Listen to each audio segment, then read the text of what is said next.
you want to know what it's like to hack into a computer, and I mean exactly how it works, not some theory or some slides, then you're in the right place.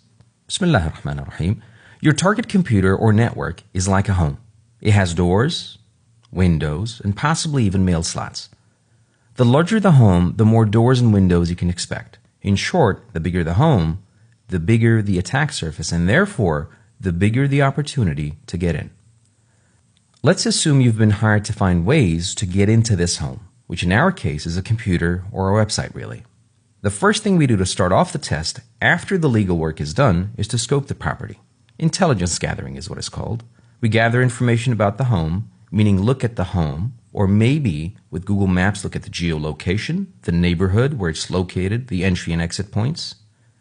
And also through social media, identify any useful information that can help us get in, legally of course. So what do? Well, translated into our hacking scenario, we look for open ports. Think of these as windows. Or we can identify any login pages. Think of these as doors. Next, we look for any weaknesses with the identified doors and windows. Is the lock weak and easy to pick? Maybe a window was left unlocked, or worse yet, it was left open with the lights turned on showing exactly what's in the room. So if the port is open and you try connecting to it through a service running on the port that is vulnerable, well, in rare cases, that's it. That's all you need to get in because someone didn't make sure to secure things on their end. And once you reach your goal, you're done. You let the owner know where the weaknesses are so they can fix the vulnerabilities. But most of the time, it's really not that easy. The reality is the window will be closed and the lights will be turned off and even the curtains are drawn. So you have to try other ways to get in and figure out what works and what doesn't. But maybe instead of worrying about all the security measures and figuring out which doors and windows are open, if they have dogs or security guards or even security cameras, what if you could simply have someone invite you in, like a vampire being invited in?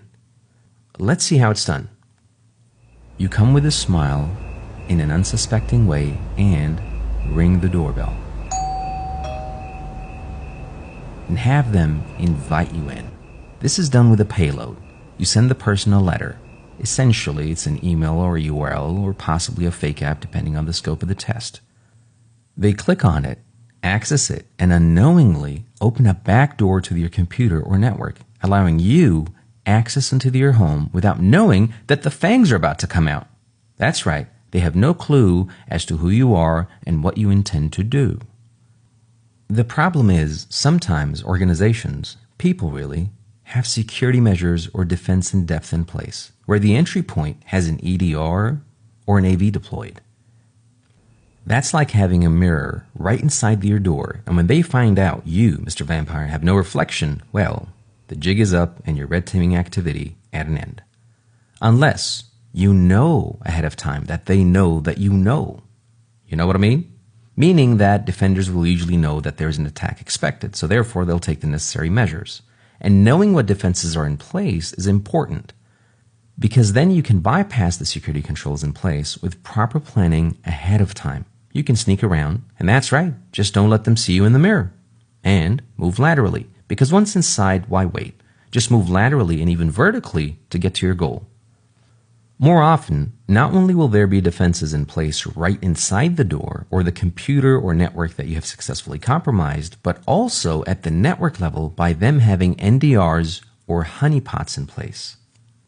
So any anomalous activity would be like you having your fangs out with a pasty face, which let's admit is not very appealing and pretty suspicious. In that case, if they do have NDRs or honey nets, you better have done your homework with intelligence gathering at the start and also continue to do so throughout the engagement, all the way till you reach your goal. Once you achieve your goal, the keys to the castle, this could be access to sensitive information or account passwords of the domain admin, depending on the scope that you agreed on. This is when you start cleanup and call it a day and submit your report to the client of a job well done and move on to the next project.